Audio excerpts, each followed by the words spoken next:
Complexity kills revenue. When you make things too complex, your revenue and your profits always go down, and your team and your culture always suffer. And that's what happens to most businesses because they read a ton of books or they listen to people who are getting paid for ideas instead of being willing to share experience, and that kills it. Having too many ideas is literally hell to real business people. I mean, you and I probably both know that. When a successful person wants to grow something in any area of their life, they learn from the experiences of others who have already achieved what they want to achieve multiple times over. They look to people with a track record of success, not just once, not just twice, but they look for people who have achieved what they want to achieve 3, 4, 5 times or more. If you're looking for someone to help guide you to have a great marriage, for example, then you don't want to take advice from somebody who's been married for 1 or 2 years, right? You want advice from someone who's been married 20 or 30 years and has grown together and fallen deeper and deeper in love as the years went on. And if you want to, let's say, hit home runs, you don't ask a person who hit 1 home run and say, wow, you hit such a great home run, teach me how to do that. You ask the person who's hit 10 or 20 or more home runs this season so that it's current. And if you want to learn anything in business, you don't look to a friend who built 1 business and still struggles. You look for experience from people who have built multiple successful companies. And each time they scale, their companies scale faster and faster and faster and more predictably. And when you find somebody like that, somebody who's successful, what you're going to find is that they're willing to share their experiences with you. And also what you're going to find is that what they share with you is usually pretty damn simple. Smart people who want to grow in any area of their life or their business seek out the best experience, then they listen and they learn and they implement and they succeed. But most other people listen to way too many other people, people who don't have a proven track record.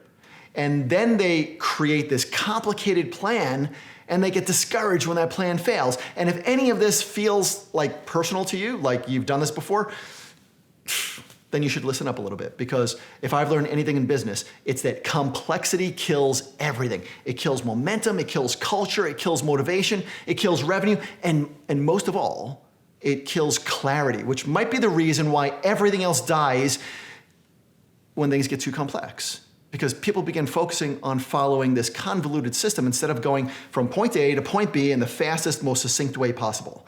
But listen, I completely get it. I understand that as we grow in business, if we've never been at the next level that we're seeking to get to, then we don't know how to handle all those new obstacles that come with that advanced growth. And most business people look to books and gurus, and they hire a lot of very expensive, unnecessary C-level players like a COO or a CMO or a CTO or whatever.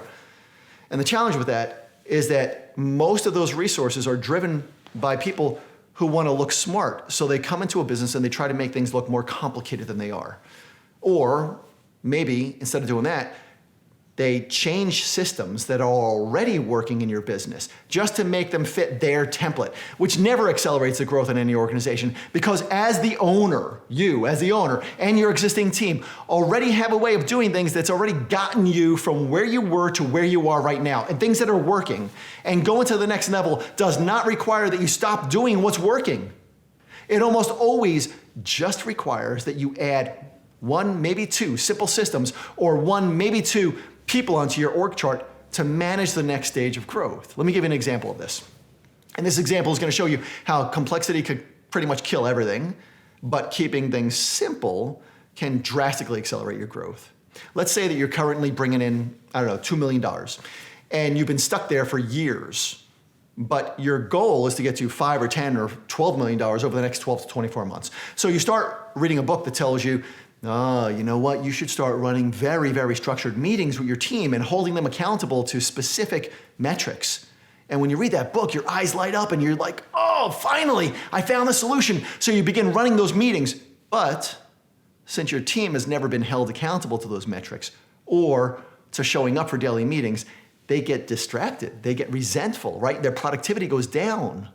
Or maybe instead of reading books, you speak to a friend who says, you know what you need? You need a COO so you get more organized. So you go out there and you hire this COO and you pay him or her whatever the going rate for a COO is in your industry.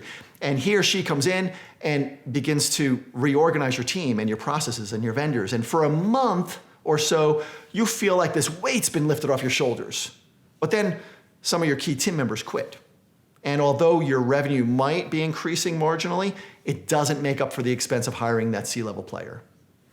Here's why. Complex changes like those without a good transition time always hurt growth. It doesn't make a difference what level you're at in business right now, whether you're struggling to break the $1 million mark or you've already grown past the 10, 25, 50, $100 million mark. It doesn't make a difference. Maintaining your growth rate and getting to the next level requires simple shifts in a handful of areas of your company. Because the secret to scaling companies is not increasing its complexity.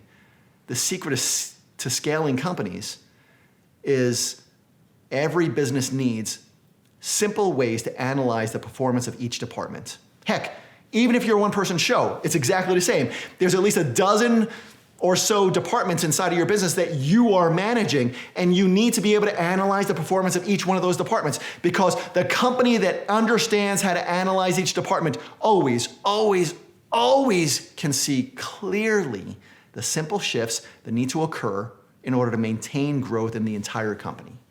It's the business owner or the CEO who does not understand how to keep their finger on the pulse of each department that always seems to be overwhelmed.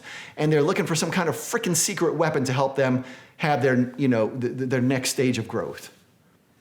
If you want to know what some of the fastest growing companies analyze and track in order to keep their finger on the pulse of their growth, a while back, we completed this 3-year study in each one of my companies. And we also studied the companies on my board of directors and the companies that I advise in Club 28. And we organized this whole thing into a list of what the fastest growing companies track. And if you want to see that list, you could download it on the front page of my website. It's chrisguerrero.com, and you can have it completely free. I'm just going to give this to you.